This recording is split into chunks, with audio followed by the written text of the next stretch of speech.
को जिताने की अपील करने के लिए मैं आया हूं। श्रीमान चौधरी रणजीत सिंह जी खड़े होइए। सभी लोग ताली बजाओ जरा रणजीत सिंह के लिए। और आज की इस विशाल जनसभा में आए हुए प्यारे भाइयों, बहनों, माताओं और मेरे जिगर के टुकड़े जैसे युवा मित्रों, आप सभी को नमस्कार।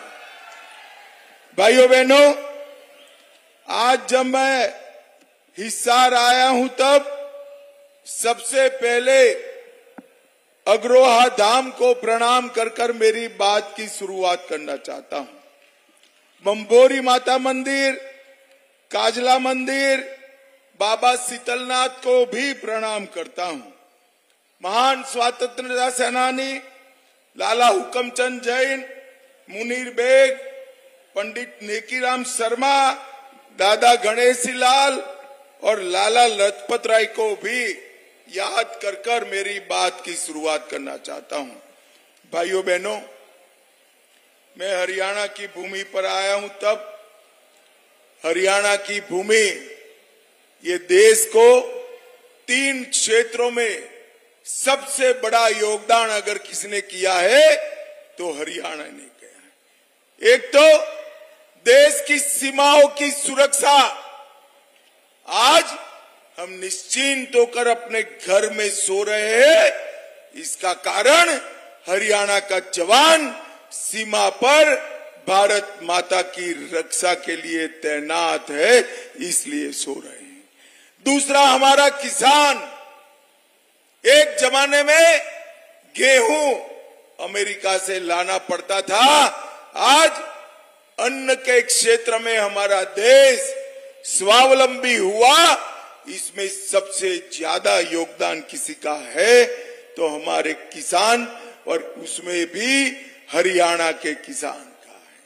और तीसरा, खेल कहीं पर भी खेला जाता हो, राष्ट्रीय हो, अंतर्राष्ट्रीय हो, सबसे ज्यादा मेडल अगर किसी को मिलते हैं तो हरियाणा के धाकड़ खिलाड़ियों को मिलते हैं। धाकड़ खिलाड़ी, ये तीनों क्षेत्रों में हरियाणा ने देश को आगे बढ़ाने का काम किया है और ये तीनों क्षेत्रों को एक एक कर कांग्रेस पार्टी ने खत्म करने का काम किया है। भाइयों बहनों, मैं आज आपको बताना चाहता हूं, कांग्रेस पार्टी ने अपने शासन के अंदर बोफोर्स का घोटाला किया, हेलीकॉप्टर का घोटाला किया, सेना के जवानों की गाड़ियों का घोटाला किया। हजारों करोड़ के घोटाले एक कांग्रेस पार्टी ने किए। किसानों के लिए भी फर्टिलाइजर का घोटाला, चावल का घोटाला, फूड के स्कैम का घोटाला और खेलों में कॉमनवेल्थ गेम का घोटाला किया। ये तीनों क्षेत्र जो हरियाणा को आगे बढ़ाते हैं, तीनों क्षेत्रों में कांग्रेस पार्टी ने अपना घर भरने का काम किया है। जब मोदी जी ने आते ही सबसे पहले 1 रैंक 1 पेंशन का काम कर 1,20,000 करोड़ सेना के जवानों के अकाउंट में सीधा भेजने का काम नरेंद्र मोदी जी ने किया और 20 लाख करोड़ का अनाज एमएसपी पर खरीदा। सबसे ज्यादा अनाज आजादी के बाद अगर एमएसपी पर किसी एक सरकार ने खरीदा है तो वो भारतीय जनता पार्टी की नरेंद्र मोदी सरकार ने। और हरियाणा में तो भाजपा सरकार ने भावांतर योजना से कोई क्रॉप नहीं छोड़ा जिसमें कोई फायदा किसान को न मिलता हो। और खेलों के बजट में मोदी जी ने 3 गुना बढ़ोतरी की, स्टेडियम बनाए, नए कोचेस लाए और खिलाड़ियों के मानदेय के अंदर भी बढ़ोतरी करने का ऐलान किया। और हरियाणा वालों सुन लो, 2036 में मोदी जी ओलंपिक भी यहां पर हमारे देश में लाने वाले हैं। मोदी जी ने तीनों क्षेत्र को आगे बढ़ाना का काम किया। और कांग्रेस ने तीनों क्षेत्र को बर्बाद करने का काम। भाइयों बहनों, ये चुनाव जो हो रहा है इसमें दो खेमे पड़े। एक खेमे में 12 लाख करोड़ का घपला, घोटाला, भ्रष्टाचार करने वाली कांग्रेस पार्टी है और दूसरे खेमे में 23 साल तक मुख्यमंत्री, प्रधानमंत्री रहकर भी जिस पर 25 पैसे का आरोप नहीं है, ऐसे हमारे नेता नरेंद्र मोदी है। नरेंद्र मोदी एक और चांदी की चम्मच के साथ पैदा हुए राहुल बाबा है, तो दूसरी ओर गरीब चाय बेचने वाले के घर में पैदा हुआ नरेंद्र मोदी है। नरेंद्र मोदी एक और थोड़ी गर्मी बढ़ते ही थाईलैंड और बैंकॉक चले जाने वाले, छुट्टी पर चले जाने वाले राहुल बाबा है। भाइयों बहनों, मेरी बात याद रखना, मैं भी हूं, आप भी हो। 6 तारीख को, जैसे ही 4 को परिणाम समाप्त होगा, 6 तारीख को राहुल बाबा वैकेशन पर चले जाएंगे, वैकेशन पर चले जाएंगे। और दूसरी ओर 23 साल से एक दिन की भी छुट्टी लिए बगैर दीपावली के दिन भी सेना के जवानों के साथ मिठाई खाने वाला नरेंद्र मोदी है। ये दोनों के बीच में आपको तय करना है। एक और पाकिस्तान को मुंह तोड़ जवाब देने वाले नरेंद्र मोदी है और दूसरी ओर एक कांग्रेसी कहते हैं पाकिस्तान का सम्मान करो, पाक ऑक्यूपाई कश्मीर उनसे न मांगो क्योंकि उनके पास एटम बम है। अरे मुझे बताओ हिसार वालों, ये पाक ऑक्यूपाई कश्मीर हमारा है या नहीं है?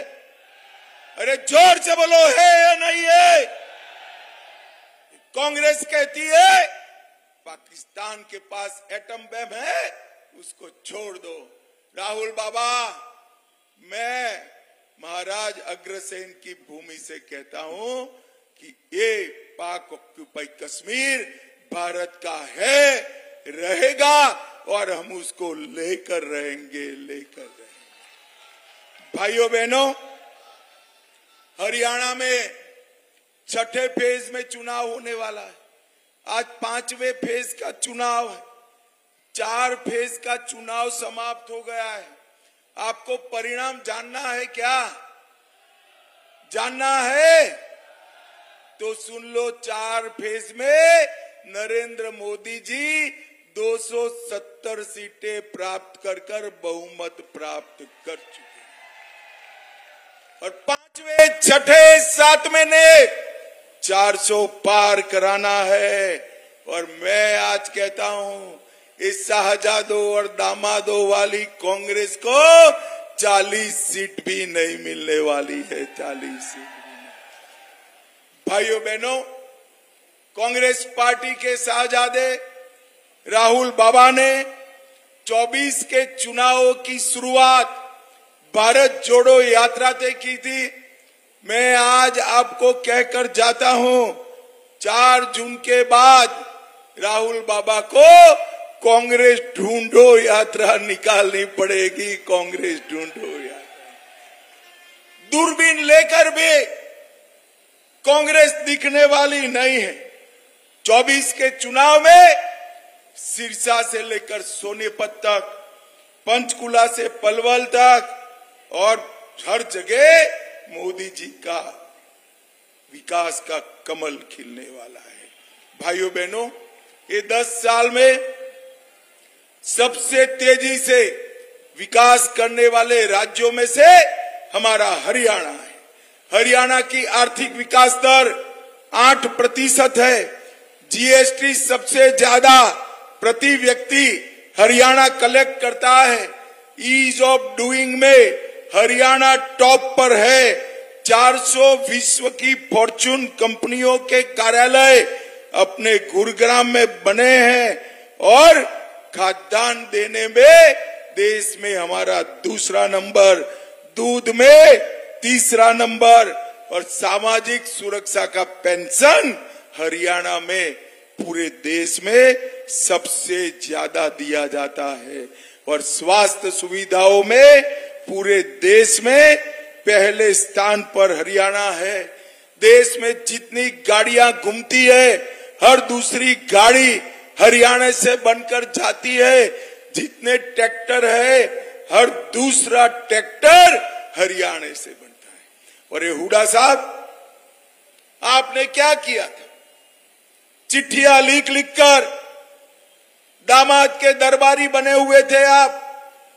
भाइयों बहनों, एक कांग्रेस का हाथ दिल्ली के जीजा के साथ है और उनके शासन में पब्लिक, प्रदेश की जनता खाली हाथ थी।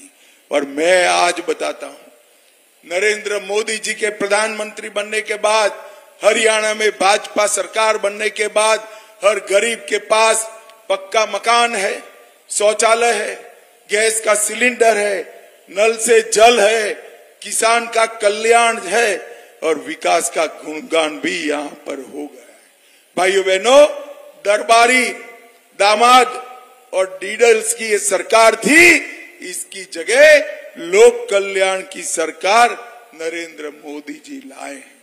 मुझे बताओ हिसार वालों, अयोध्या में राम मंदिर बनना चाहिए था या नहीं बनना चाहिए था? अरे जोर से बोलो जरा, बनना चाहिए था या नहीं बनना चाहिए था? 70 साल तक ये कांग्रेस पार्टी राम मंदिर को अटका कर रखी, लटका कर रखी, भटका कर रखी। आपने मोदी जी को दूसरी बार प्रधानमंत्री बनाया, 5 ही साल में केस भी जीता, भूमि पूजन भी किया और 24 जनवरी को प्राण प्रतिष्ठा कर कर जय श्री राम कर दिया। और माताओं, भाइयों, बहनों, जब ये प्राण प्रतिष्ठा का निमंत्रण राहुल बाबा, सोनिया गांधी और प्रियंका गांधी को दिया गया, वो प्राण प्रतिष्ठा में नहीं गए। क्यों नहीं गए भाई? मालूम है आपको क्यों नहीं गए? मैं बताता हूं। वो डरते हैं अपनी वोट बैंक से। और हिसार वालों, यहां बैठे हो ना, आप लोग उनकी वोट बैंक नहीं हो, उनकी वोट बैंक वो घुसपैठिए है, घुसपैठिए उनकी वोट बैंक। उनके डर से राम महोत्सव में नहीं गए और आज देश में सवाल खड़ा कर रहे हैं। भाइयों बहनों, मुझे बताओ, ये कश्मीर जो है हमारा है या नहीं? जोर से बोलो, है या नहीं है? धारा 370 हटनी चाहिए थी या नहीं हटनी चाहिए? 70 साल तक एक कांग्रेस पार्टी धारा 370 को संभाल कर बैठी, एक अनौरत संतान की तरह अपनी गोदी में खिलाती रही। मोदी जी आए और मोदी जी ने धारा 370 को 5 अगस्त 2019 को समाप्त कर दिया और कश्मीर को हमेशा के लिए भारत का हिस्सा बना दिया। और नरेंद्र मोदी जी ने इस देश से आतंकवाद को समाप्त किया, नक्सलवाद को समाप्त किया है। एक जमाना था, सोनिया मनमोहन की सरकार थी, आए दिन पाकिस्तान से आलिया, मालिया, जमालिया आते थे, घुस जाते थे, बम धमाके करते थे और मनमोहन सिंह जी कुछ नहीं बोलते थे। नरेंद्र मोदी की सरकार बनी, उरी और पुलवामा में हमला किया और इस 10 ही दिन में मोदी जी ने सर्जिकल स्ट्राइक और एयर स्ट्राइक कर कर पाकिस्तान के घर में घुसकर आतंकवादियों का सफाया करने का काम नरेंद्र मोदी जी ने किया। भाइयों बहनों, मोदी जी ने सभी को, पूरे देश को कोरोना का टीका लगाकर सुरक्षित किया। हिसार वालों, आप सभी को टीका लगा है या नहीं लगा है? जरा जोर से बोलो, लगा है या नहीं लगा है भाई? और ये राहुल बाबा उस वक्त मजाक करते थे कि मोदी टीका है मत लगाओ। और मैं आज देश की जनता को पूछना चाहता हूं, इनका मानकर टीका न लगाया होता तो आज देश कोरोना से सुरक्षित होता क्या? जोर से बोलिए, होता क्या? राहुल बाबा, कोरोना जैसी महामारी में आपने राजनीति करने का, ओछी राजनीति करने का काम किया है। भाइयों बहनों, मोदी जी ने दुनिया में भर में वैक्सीन पहुंचाया। आज दुनिया की फार्मेसी भारत बना हुआ है। भारत का नागरिक कोई भी युद्ध में फंसा हो, बाहर निकालने का काम नरेंद्र मोदी जी ने किया है। आज यूपीआई का डंका पूरे भारत में बज रहा है। चंद्रयान पहुंचाने का काम हमारे मोदी जी ने किया है। भाइयों बहनों, एक कांग्रेस पार्टी हार को देखकर झूठ के आधार पर जीत प्राप्त करना चाहती। वो कह रहे हैं कि मोदी जी को 400 सीट मिलेगी तो मोदी जी आरक्षण हटा देंगे। मैं आज कहकर जाता हूं, जब तक भारतीय जनता पार्टी का एक भी सांसद है, हम आरक्षण को नहीं हटने देंगे, नहीं हटने देंगे, नहीं। भाइयों बहनों, और कांग्रेस पार्टी ने मुसलमानों को आरक्षण दिया है। हम 400 सीट आप दिला दो, एक गैर संवैधानिक आरक्षण को समाप्त करने का काम भी भारतीय जनता पार्टी की सरकार। भाइयों बहनों, राहुल बाबा कहते हैं कि कांग्रेस की सरकार आएगी तो ट्रिपल तलाक वापिस ले आएगी। आपको ट्रिपल तलाक वापिस लाना है क्या? जरा माताएं बहनें बोले, लाना है क्या? भाइयों बहनों, पूरे हरियाणा के अंदर ढेर सारे विकास के काम मोदी जी ने करे हैं। एक ही लोकसभा में 1,56,000 घरों में पीने का पानी पहुंचाया, 29 सस्ती दवाइयों के केंद्र खोले, 50,000 शौचालय बनाया, 50,000 गैस का कनेक्शन दिया, 18 लाख लोगों को मुफ्त 5 किलो अनाज दिया, 350 किलोमीटर गांवों की सड़क बनाई और 13 लाख लोगों को 5 लाख तक का स्वास्थ्य का पूरा खर्चा आज नरेंद्र मोदी जी उठा रहे हैं। नरेंद्र मोदी जी। भाइयों बहनों, आप रणजीत सिंह जी को जब जिताएंगे, इनके नाम के सामने कमल का निशान है, उस पर आपको बटन दबाना है। मगर मैं बताकर जाता हूं, रणजीत सिंह के नाम के सामने जो कमल का निशान दबाएंगे, वो वोट सीधा नरेंद्र मोदी को प्रधानमंत्री बनाने के काम में आने। भाइयों बहनों, मुझे बताओ, आने वाले दिनों में जब 25 तारीख को चुनाव होगा, कमल के निशान पर आप बटन दबाएंगे क्या? अरे जोर से बोलो, दबाएंगे?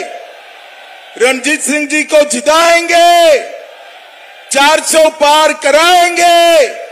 हरियाणा की सभी सीटें मोदी जी की झोली में डालेंगे?